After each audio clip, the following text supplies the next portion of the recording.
लोग कर रहे थे अकाउंटिंग रेशो चैप्टर। इस चैप्टर में हमने करंट रेशो स्टार्ट किया था, जिसके 2 केसेस में करा चुकी हूँ, balance sheet and working capital वाला। आज की इस वीडियो में हम आगे के केस करेंगे, जिसमें मैंने लिया है मेंटेन। आखिर ये केस है क्या? देखो, करंट रेशो सिंपल तो हम नॉर्मली सॉल्व कर लेते हैं, लेकिन मैं जहाँ पे हम लोग आखिर अटकते हैं कि हमें करंट रेशो क्या क्या सिचुएशन हमें फेस करने को मिलती है, जहाँ पे हम लोगों को प्रॉब्लम फेस करने को मिलती है, तो मैं वही चीज़ें आपको करा रही हूँ कि इस टाइप से आपको क्वेश्चन करंट रेशो का आ सकता है। तो मेंटेन वाला पार्ट है क्या? ये होता है कि कंपनी का अगर रेशो है सपोज 1:1, कंपनी कहती नहीं हमें तो 2:1 मेंटेन करना है, तो मैं ऐसी कौन सी लाइबिलिटी पे करूँ या ऐसा कौन सा एसेट खरीद लूँ, मैं क्या करूँ कि ये रेशो जो है मेरा मेंटेन हो जाए, तो और कितने अमाउंट से हो, तो वो चीज़ हमारे करंट रेशो में अब हम सीखेंगे। जिसके लिए मैंने एक एग्जांपल लिया है। कंपनी के एसेट्स गिवन है 6 लाख के, लाइबिलिटी गिवन है 4 लाख की, करंट रेशो हो गया 1.5:1 जो कि हमें गिवन है। तो अगर हम 6 लाख एंड 4 लाख का रेशो निकालेंगे तो भी हमारा 1.5:1 ही आएगा। मेंटेनिंग अ करंट रेशो 2:1, यानी कि company wants to maintain a ratio 2:1 and how much current liability should be paid, यानी कि कंपनी कहती है हमें कुछ लाइबिलिटी पे कर दें ताकि हमारा रेशो 2:1 मेंटेन हो जाए। अब इस केस में हमें वो अमाउंट निकालना है कि कितना अमाउंट हम लाइबिलिटी का पे करें कि हमारा करंट रेशो 2:1 आ जाए। तो बहुत सिंपल सा है, आपको ऐसा एग्जाम्पल, ऐसे क्वेश्चन आपको अपनी बुक में आराम से मिल जाएंगे। 4 या 5 इलस्ट्रेशन होगी कोई भी। तो इसमें सबसे पहले क्या करेंगे, देखो करंट रेशो का फॉर्मूला क्या होता है? करंट रेशो का फॉर्मूला होता है करंट एसेट्स अपॉन में current liability, right. Current assets हमें गिवन है 6 लाख, लाइबिलिटी हमें गिवन है 4 लाख। अब कंपनी कहती है ये रेशो जो कि ऑलरेडी चल रहा था 1.5:1, कंपनी कहती है कि हमें अपना करंट रेशो मेंटेन करना है 2:1, तो हम कितना अमाउंट लाइबिलिटी का पे करें?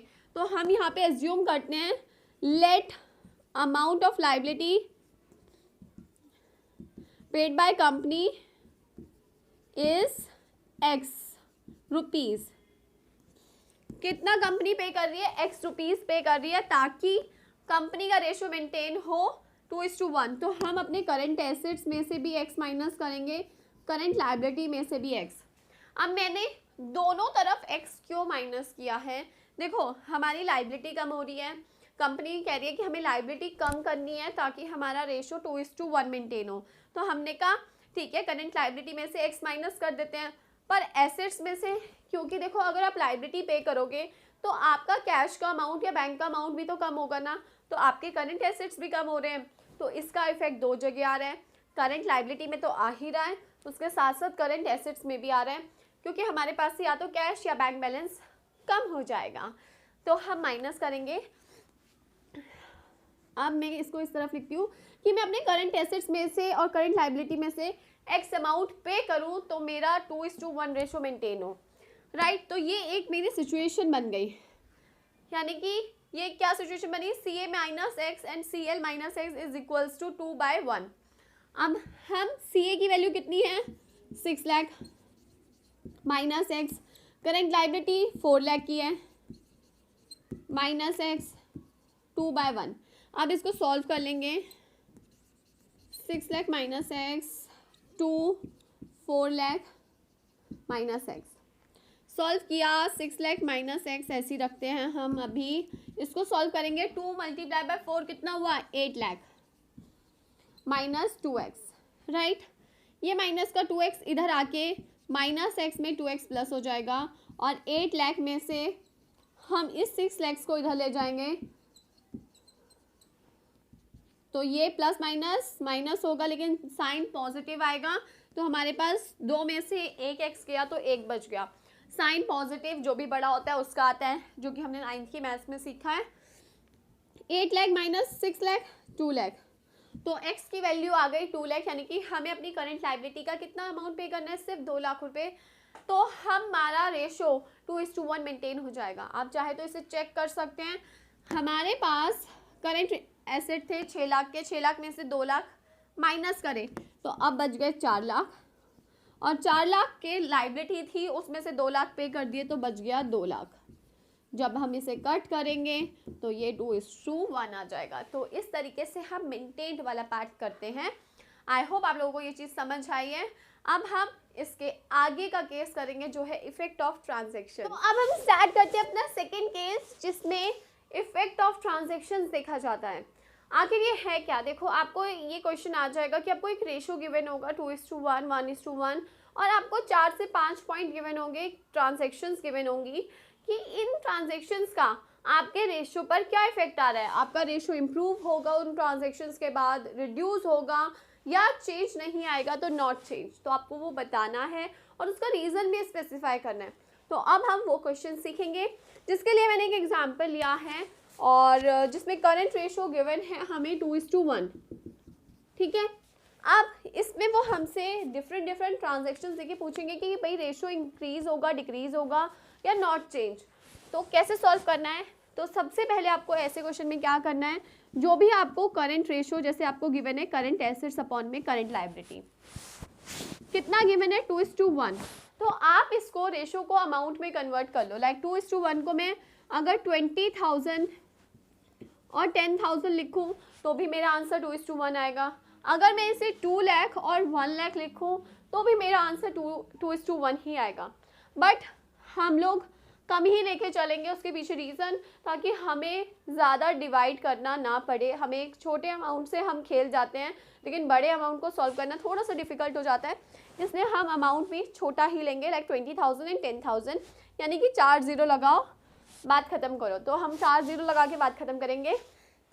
अब हम डिफरेंट ट्रांजेक्शन्स का इफेक्ट देखेंगे। अब देखो, सबसे पहली ट्रांजेक्शन है cash paid to trade payable. हम ट्रेड पेबल को कैश पे कर रहे हैं। ट्रेड पेबल यानी कि हम अपने कोई क्रेडिटर को कैश पे कर रहे हैं। तो अब जब भी आप कैश पे करोगे तो आपके करंट एसेट्स में से भी अमाउंट लेस होगा और करंट लायबिलिटी में से लायबिलिटी लेस होगी। इस केस में ये जो x है ये आपको खुद ही अपनी मर्जी से मानना है।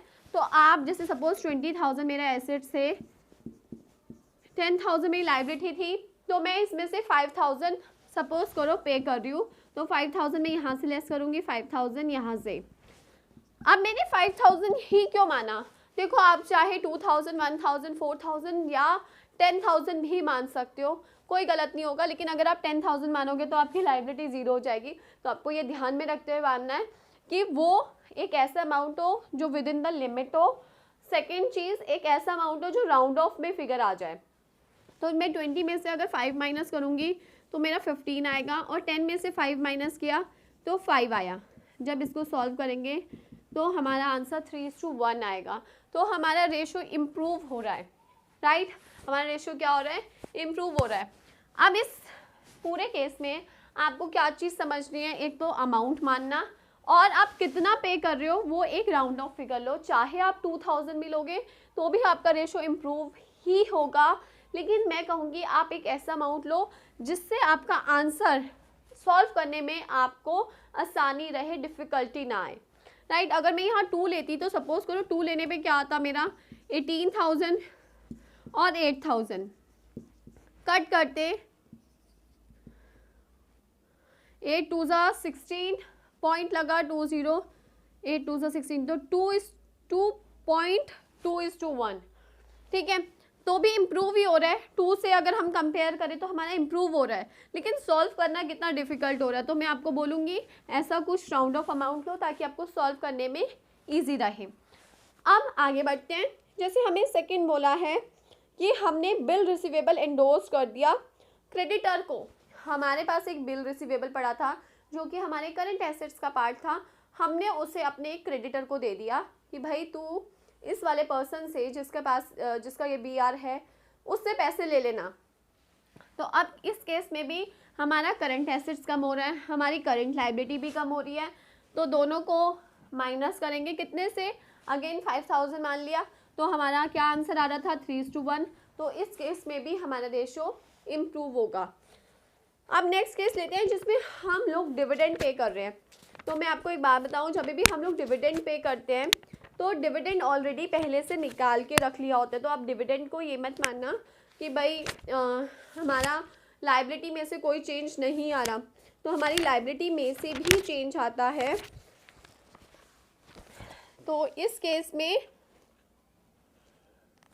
कितना अमाउंट आएगा हमारा, अगर हम डिविडेंड पे करते हैं तो हमारे current assets and current liability same amount से माइनस हो जाएगी और हमारा रेशो क्या हो जाएगा, वो इम्प्रूव हो जाएगा। यानी कि इस केस में भी डिविडेंड पे करने के केस में ये क्यों समझा रही, क्योंकि बच्चे अक्सर डिविडेंड को कैश में से तो माइनस कर देते बट करंट लायबिलिटी में से माइनस नहीं करते, तो आपको करंट लायबिलिटी भी कंसिडर करके चलनी है, क्योंकि जो भी डिविडेंड का पार्ट होता है हम ऑलरेडी अपनी लायबिलिटी बना लेते हैं उस साल की, ये हमें ये पे करना है, राइट। तो इस केस में आपको यही सेम सिचुएशन फेस करने को मिलेगी, करंट एसेट्स में से भी माइनस होगा अमाउंट, करंट लायबिलिटी में से भी माइनस होगा, तो आंसर आपका इम्प्रूव आएगा। अब हम करते हैं जिसमें रिड्यूस हो रहा हो, रिड्यूस हो रहा है हमारा, okay, purchase of stock in trade on credit. आप स्टॉक खरीद रहे हो उधार पर।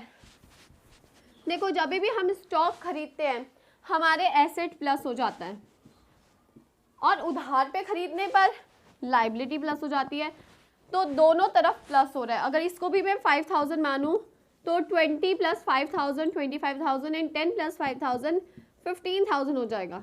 सॉल्व करेंगे, 5 3 ज़ा 5 5 ज़ा 3 1 ज़ा 3 3 1.6:1, तो हमारा रेशो क्या हो गया, रिड्यूस हो गया। तो ये केस था जब हमारा रेशो रिड्यूस हो जाएगा। तो इस केस, कोई भी केस आए आपको एजम्पशन के बेस पे करना है कि कितना अमाउंट आप पे कर रहे हो। एंड नॉट चेंज का केस कराती हूँ। नॉट चेंज का केस लेते हैं जिसमें हम स्टॉक खरीद रहे हैं लेकिन कैश में, तो आप स्टॉक खरीद रहे हो एक्स अमाउंट का और कैश पे कर रहे हो, तो इसका इफेक्ट क्या आएगा, 0। यानी कि अगर मैंने 5000 का स्टॉक खरीदा और 5000 पे कैश पे कर दिए तो उसका मेरे करंट एसेट्स पे कोई इफेक्ट नहीं आएगा, मेरे करंट एसेट्स 20 ही रहेंगे एंड करंट लायबिलिटी 10 रहेगी। तो इस केस में करंट रेशो कोई चेंज नहीं होगा। तो ये था इफेक्ट ऑफ ट्रांजैक्शन का केस। आई होप आप लोगों को समझ आया होगा। अगर समझ आया तो लाइक शेयर कमेंट ज़रूर करें, चैनल को सब्सक्राइब करें और मेरे से जुड़ने के लिए आप इंस्टाग्राम पर मेरी आईडी है तबिता मैसी, उस पर मैसेज कर सकते हैं अपने doubts. And that's it, thank you so much.